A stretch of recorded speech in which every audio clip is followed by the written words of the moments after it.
말씀은 로마서 8장 1절부터 11절입니다. 로마서 8장 1절부터 17절은 생명의 성령님의 법인데요. 오늘 8장 1절부터 11절의 주제는 하나님의 영이 거하시는 사람. 한 번 더요. 하나님의 영이 거하시는 사람. 누구? 저와 여러분, 우리죠. 하나님의 영이 우리 안에 거하십니다. 아멘. 오늘의 말씀 요약입니다. 그리스도 예수 안에 있는 자는 정죄를 받지 않습니다. 생명의 성령의 법이 죄와 사망의 법에서 우리를 해방했기 때문입니다. 육신에 속한 자는 하나님을 기쁘시게 할 수 없고 하나님의 영이 거하시는 자라야 그리스도의 사람입니다. 예수님을 살리신 하나님의 영은 우리의 죽을 몸도 살리십니다. 아멘. 아멘. 아멘. 성령님의 생명의 성령님의 법. 자, 1절부터 4절은 성령님의 능력, 그 다음에 5절부터 11절은 성령님의 생각. 하나님은 우리가 죄와 율법의 노예로 종으로 사는 것을 원하지 않으십니다. 성령님 안에서 참 자유를 누리며 살기를 원하십니다. 다 같이요. 하나님은 예수 그리스도의 몸에 우리 죄를 덮어씌워 십자가에서 그를 죽게 하심으로 우리 죄를 없애 주셨습니다. 그래서 누구든지 그리스도 안에 있으면 정죄를 받지 않습니다. 그리스도 예수 안에 있는 생명을 누리게 하시는 성령님의 법이 죄와 사망의 법에서 우리를 해방했기 때문입니다. 아멘. 1절과 2절입니다. 그러므로 이제 그리스도 예수 안에 있는 자에게는 결코 정죄함이 없나니 이는 그리스도 예수 안에 있는 생명의 성령의 법이 죄와 사망의 법에서 너를 해방하였습니다. 아멘. 아멘. 이 말씀 늘 기억하세요. 이제 그리스도 예수 안에 있는 자에게는 결코 정죄함이 없다. 왜?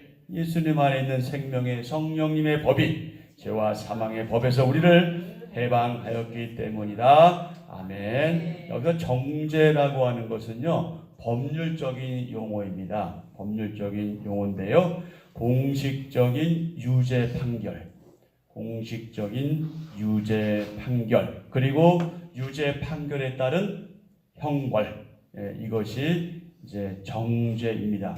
이 정죄의 반대말은 뭐냐면, 반대말이라기보다는 반대 의미는 뭐냐면 의롭다, 칭의와 반대되는 거예요. 칭의는 뭐예요? 너는 이제 의롭다, 너는 뭐가 없다, 너는 더 이상 죄가 없다는 게 칭의인데, 이 정죄는 죄가 있다는 거죠. 너는 죄가 있다. 주로 하나님과의 관계에서 사용되는 표현인데요.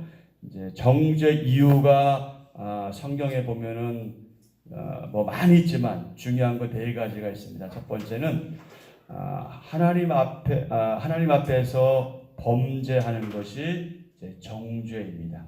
하나님 앞에서 범죄하는 것. 그 다음에 교만한 것도 정죄예요. 세 번째는 메시아 그리스도 예수님을 의도적으로 거절하는 것, 이것도 정죄고요. 네 번째는 회개하지 않고 돌이키지 않는 것도 정죄입니다. 하나님 앞에서 범죄하고 교만하고 그리스도를 거절하고 회개하지 않는 것, 이런 것이 정죄의 이유가 됩니다. 정죄. 기억하시고요. 그러므로 이제 그리스도 예수 안에 있는 자에게는 결코 뭐가 없다? 정죄함이 없나니.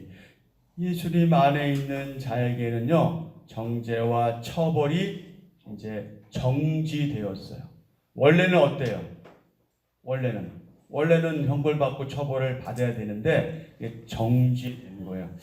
여러분 그 왜 우리 이웃 듣다 보면은 뭐 그 사람이 잘못했는데 뭐라 그러나 집행유예 이런 거 많이 들어보셨잖아요. 그러니까 집행유예된 거예요. 집행 말하자면 그게 아주 적절한 표현이겠죠. 원래 우리 죄에 걸맞는 형벌이 있었어요. 원래 우리는 그 죄의 대가를 치러야 되는 거예요. 벌을 받아야 되는 거였잖아요. 그런데 예수님께서 우리 대신 그 형벌을 받으셨지요. 그래서 실제적인 형벌은 우리 가운데 있다?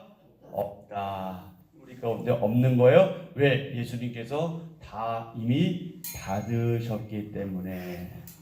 여기서 결코라는 말은 조건이 있는데 어떤 조건이냐면 그리스도 예수 안에 있는 한, 예수님 안에 있는 한 누가 뭐라 해도 심지어 마귀가 공격을 해도 사람들이 비난하고 조롱해도 예수님 안에 머물기를 포기하지 않으면 결코 뭐가 없다? 정죄가 없다. 그러니 우리의 삶은 어떤 삶으로 이어져야 하냐? 찬양과 감사의 삶으로 이어져야 한다. 왜? 이것이 당연하기 때문에. 그러니 여러분 기도하실 때 자꾸 뭐 죄를 그리스도의 피로 사해 주려 하지 마세요. 더 이상 그럴 필요 없는 거예요. 물론 우리는 그게 너무 감사해서 하는 표현일 수 있지만 이제 그럴 이유가 하나도 없어. 이미 가져가셨잖아요. 이미 가셨기 때문에 또 주님의 보혈로 용서할 필요는 없어요. 아시겠죠? 이제는 뭐 그렇게 하셔도 되는데 이제 아시잖아요. 아시니까 그럴 필요가 없어요. 이미 다 지고 가셨어요. 다 지고 가셨기 때문에 우리에게는 뭐가 없다? 정죄함이 없다. 그러니 어떻게 살아야 된다? 감사로 살아가야 한다. 찬양하는 삶으로 살아가야 한다. 자, 중간에 하나님은 그리스도 안에서, 자, 함께 읽습니다. 하나님은 그리스도 안에서 우리를 의롭게 하셨습니다. 아멘. 우리의 타락한 본성 때문에 율법은 우리를 거룩하게 할 수 없습니다. 그러나 누구든지 성령님을 따라 살면 율법이 요구하는 것에 순종할 수 있고 거룩함을 이룰 수 있습니다. 아멘. 3절 4절 율법이 육신으로 말미암아 연약하여 할 수 없는 그것을 하나님은 하시나니 곧 죄로 말미암아 자기 아들을 죄 있는 육신의 모양으로 보내어 육신의 죄를 정하사 육신을 따르지 않고 그 영을 따라 행하는 우리에게 율법의 요구가 이루어지게 하려 하심이니라. 아멘. 아멘. 자, 여러분 그러면 깜짝 퀴즈. 퀴즈라기보다는 자, 여러분 육신의 모양으로 오신 예수님은 하나님이세요? 아니면 사람이세요? 이게 굉장히 중요한 질문인 게 지금까지 역사적으로 예수님에 대한 이해 그리고 믿음을 가질 때 이게 양갈래로 갈라졌어요. 그러니까 이단들이나 왜곡된 신앙인들은 이 양쪽만 생각한 거예요. 그래서 예수님은 하나님이시야 라고만 하던가 아니면 예수님은 사람이야 라고 해서 양쪽으로 양분됐는데 잘못된 견해에 성경을 잘못 알고 있는 거예요. 예수님은 본질상 누구셔요? 하나님이셔요. 이것은 이성적으로 납득할 수 있는 일은 아니에요. 이것은 믿음으로 받아들일 일이지요. 하지만 인류를 구원하시기 위해서 약속대로 여자의 후손, 즉 여자가 누굽니까? 동정녀 마리아잖아요. 그 동정녀 마리아의 몸을 통해서 사람의 모양으로, 육신의 모양으로 이 땅에 오셨을 때 예수님은 우리처럼 완전한 사람이 되셨습니다. 그래서 예수님은 100% 하나님, 동시에 100% 사람이시다. 이것을 신학적인 용어로 뭐라고 표현하냐면 예수 그리스도는 참 하나님이시고 참 사람이시다. 예수 그리스도의 이성 일인격. 하나님이시면서 참사람. 그래서 이성 일인격. 제가 누차 말씀드린 기억이 있는데 항상 기억하십시오. 예수 그리스도는 참 하나님이시요 참 사람이시다. 예수 그리스도의 이성 일인격. 여러분이 혹 부득불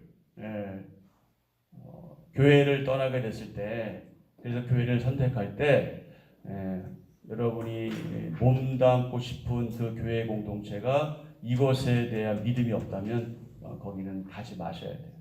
예수님의 이성 일인격을 부인하거나 사도신경을 고백하지 않거나 삼위일체를 부인하거나 일단 거기는 발을 들이지 마세요. 거기가 아무리 설교가 좋고 아무리 목사님이 좋고 교인들이 아무리 친절해도 그런 곳은 가면 안 됩니다. 그것은 잘못된 신앙이기 때문에 이 세 가지는 매우 중요한 본질적인 진리인 것을 여러분이 꼭 기억하셔야 합니다.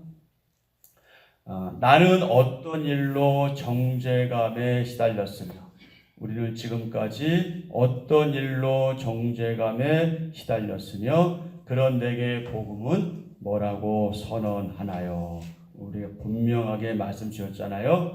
이제 정죄감에 시달릴 필요 없어요. 여러분이 해방된 사람이야. 다만 우리가 죄를 짓는 것에 대해서는 뭐 해야 된다? 회개해야 된다. 이건 다른 문제예요. 근본적으로 우리의 모든 것들은 다 해결됐고 우리 더 이상 정죄함이 없기 때문에 괜히 그거 붙들고 자꾸 용서해 주세요, 사해 주세요 할 의미가 없어요. 다만 그 이후에 우리가 짓는 범죄에 대해서는 늘 아버지 앞에 아뢰고 고백하고 회개하는 거죠. 자, 성령님의 생각입니다. 우리 8장 5절부터 11절을 우리 한번 다 같이 먼저 읽겠습니다.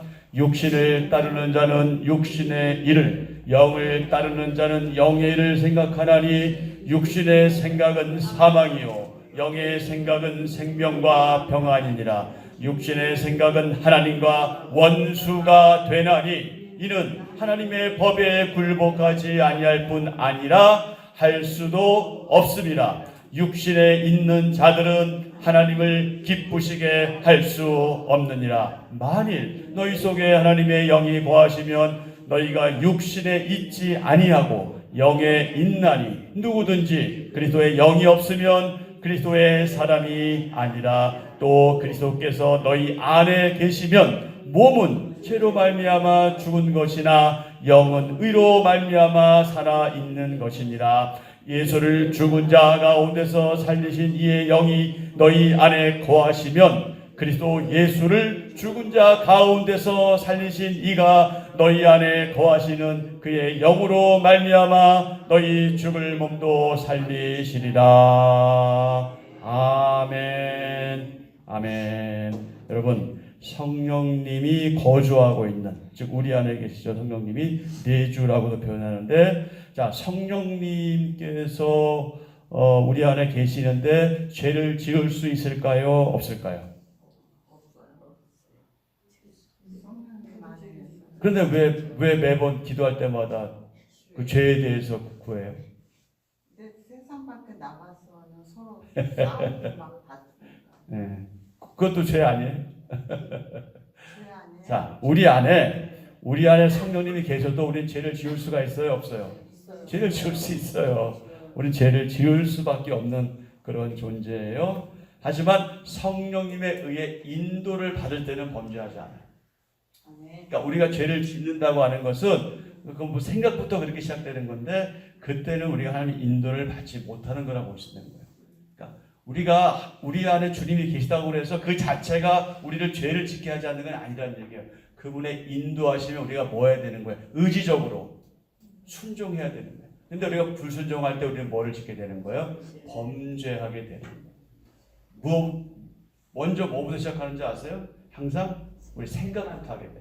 생각부터 시작해서 보는 것으로, 그리고 행동으로 그렇게 되는. 그러니까 성령님의 인도를 받는 게 중요한 거예요.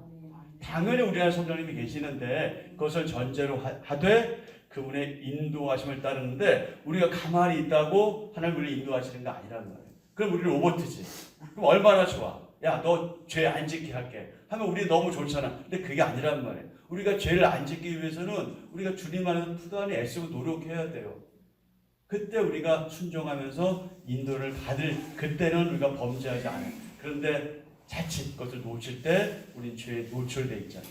그래서 언제라도 말로든 행동으로든 자꾸 범죄하려고 하게 되는 거예요. 그게 연약한 우리의 모습이에요. 우리가 이미 구원받았고 거듭났고 중생했고 칭의받았고 의롭다함 받았지만 그럼에도 우리는 여전히 범죄할 가능성 있는 존재라는 사실을 늘 기억할 필요가 있어요. 그래서 바울의 표현을 우리가 빌리면 우리는 성령님 안에 있을 수 있다. 하지만 성령님에 따라 살아가지 못할 수 있다. 이거 잘 기억하셔야 돼요. 성령님의 인도에 따라 살아가기 위해서는요, 성령님의 도움을 적극적으로 요청해야 돼요. 저희 아시잖아요, 하나님. 저희가 얼마나 연약한 존재인지 하루도 12번 죄를 지으려고 하는 저희 습성을 아시잖아요. 그러니 어찌해야 됩니까? 저희를 도와주옵소서. 순종하게 하옵소서. 저희를 이끌어 주옵소서. 저희를 인도해 주옵소서. 도와주옵소서. 간절하게 적극적으로 요청해야 해요. 제자의 길은, 믿는 자의 길은요, 그렇게 성령님의 인도하심에 따라 살아가는 법을 배워가는 과정이에요. 우리는 그렇게 예수님 믿은 이후로 주님께 갈 때까지 그렇게 배워가는 거예요. 근데 그 과정 속에는 굉장히 많은 그런 그 일들이 있죠. 그 일들 속에서 때론 우리가 성령님으로 막 이렇게 충만하다가도 또 그렇지 못할 때도 있잖아요. 예, 그럴 때 우리가 서로 인정하는 게 필요해요. 받아들이고 지금 내가 성령님의 인도에 응하지 못하고 있구나. 내가 순종하지 못하고 있구나. 그걸 빨리 깨닫고 다시 돌아가도록 주님께 간구하고 구하고 기도하고 애쓰고 노력하고 수고하고 땀 흘려야 하는 거죠. 에베소서 5장 18절 뭐 취하지 말라. 술 취하지 말라. 술 취하지 말라. 왜? 이는 방탕한 것이기 때문에. 또 어떻게 해라? 어떻게 하라고 했어요? 그 다음에 오직 성령님으로 충만함을 받으라. 그래서 술에 취한 자는 알코올의 지배를 받잖아요. 근데 성령님에 취한 사람은 누구의 지배를 받아요? 성령님의 지배를 받아요. 그것이 성령님으로 충만하고 흔히 얘기하는 성령 충만인 거죠.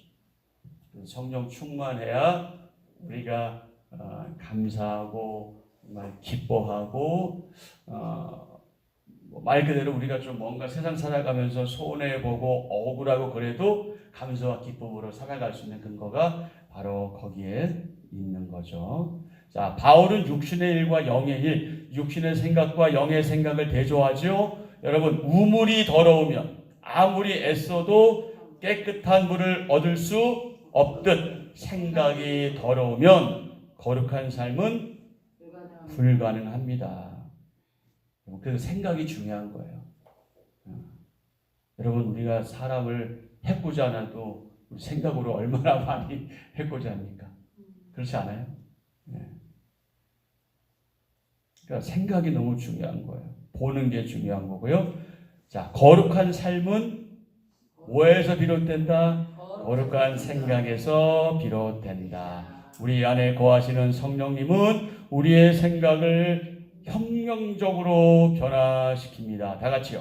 성령님의 사람은 하나님 중심으로 살아가며 하나님을 기쁘시게 하는 일에 우선순위를 두고 관심을 집중합니다. 그래서 하나님 생각과 일치된 생각을 갖게 됩니다. 하지만 육신의 생각은 어때요? 하나님과 원수가 되어 하나님의 법에 복종하지 않으나 성령님의 생각은 하나님의 법에 순종하며 하나님을 기쁘시게 합니다. 아멘. 자, 여기서 생각이라는 말이 뭐냐면 생각 우리가 보통 하는 그 생각의 의미와 같기도 한데요. 마음속에 품은 것을 이제 실행에 옮길 의도를 가진 실천적인 실천적인 지식, 실천적인 이해, 이제 이게 생각인데요. 어떤 것에 사로잡히느냐, 이것에 따라서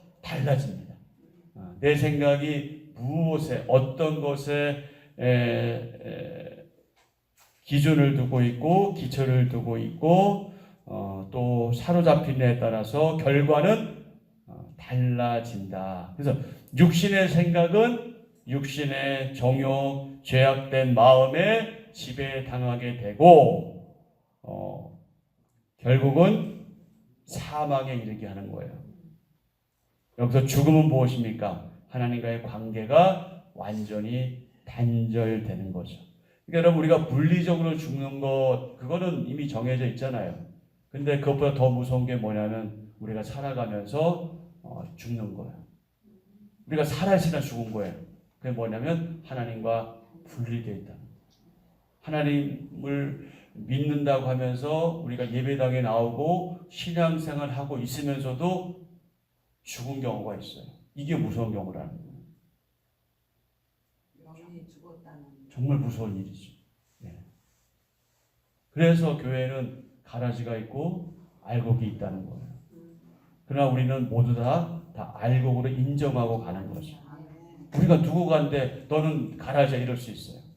겉모습만 보고 절대 여러분 그거 평가해서는 안 돼요. 그건 하나님의 고유 권한이지 우리의 권한이 아닙니다. 그저 우리는 다 그냥 사랑으로 관용으로 감싸 안되 다만 혹 우리 가운데 그런 분이 있다면 좀 조심할 필요는 있죠. 삼가 조심하고 반면교사를 삼고 그를 위해서 어떻게 해야 되는 거예요? 기도해 줘야 되는 거예요. 판단하고 비난하고 정죄할 것이 아니라 그저 눈물로 기도하여 아버지 정말 그가 그렇다면 저 영혼은 어떡합니까? 저 불쌍한 영혼은 어떡하시겠습니까? 기도하는 그게 우리가 해야 될 일이지 우리는 판단할 일이 아니에요. 혹시 우리가 그런 사람일지 어떻게 알아요? 내가 그럴지 어떻게 알아요? 누가 장담할 수 있어요? 그만큼 우리는 조심하고 주의하고 경계해야 합니다. 그러니 우리가 자연스럽게 여러분 겸손하지 않을 수 없어요. 자신을 낮추지 않을 수가 없는 거예요. 그러니 신앙이 없을수록 솔직히 여러분 교만해지는 거예요. 근데 신앙이 있을수록 어떻게 되는 거예요? 겸손해지는 거예요. 그래서 여러분 곡식은 어떻게 된다고 그래요? 익을수록 숙인다고 그러죠. 더 이상 무슨 얘기가 필요하겠어? 그거 하나만 보더라도 내가 어떤 상태였는지 내가 나를 알 거란 말이죠. 그러면 어떻게 해야 되는 거예요? 그렇게 해야 되는 거죠.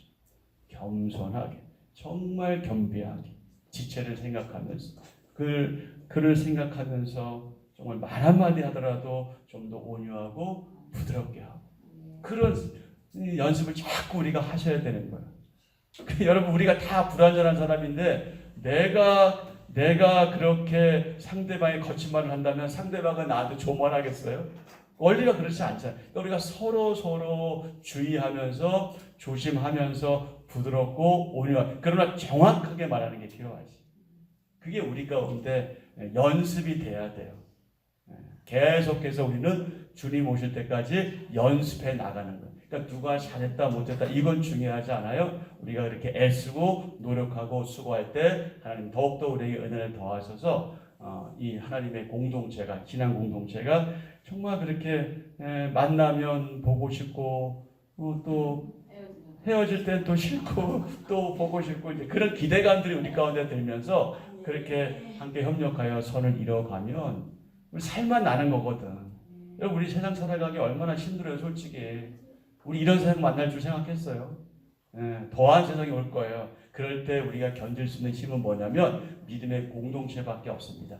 저는 어제 참 마음이 좋았던 게 뭐냐면 제가 여러분의 목사로서 정말 마음이 좋았던 게 뭐냐면 구역 예배 후에 우리 집사님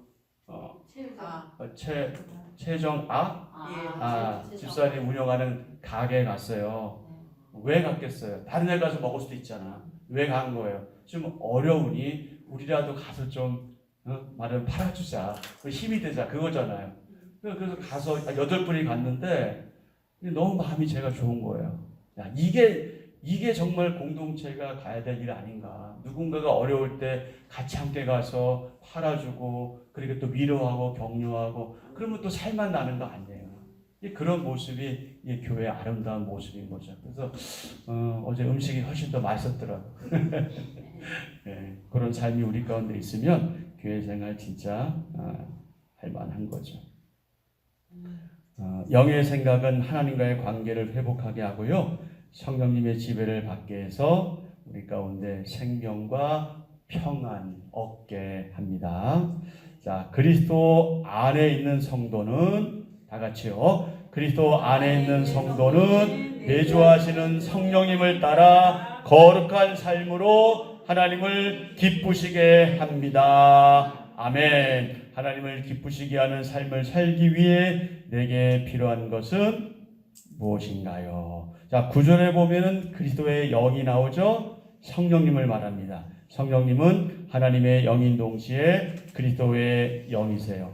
그리스도의 사람이 될 수 있는 유일한 방법은 그리스도의 영에 의해서만 가능합니다. 그리스도의 영은 우리 가운데 지속적으로 거하시면서 하나님의 뜻을 우리에게 전하십니다. 그 영은, 성령님은 세상의 영과 구분되지요. 성도의 신앙적 정체성에 직접적으로 영향을 미치는 분이 성령 하나님이십니다. 그러니 우리는 날마다 성령님과 동행하는 그런 삶을 살아가는 거죠. 그런데 여러분 8절 한 번 더 우리 다 같이 읽어보실까요?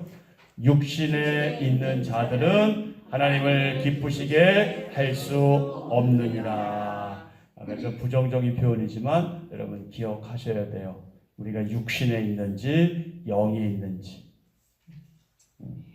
항상 생각하시고 기억하셔야 됩니다. 우리가 육신에 있으면 하나님 기쁘시게 할 수 없습니다. 우리는 성령님을 따르는 삶을 살아야 하지요.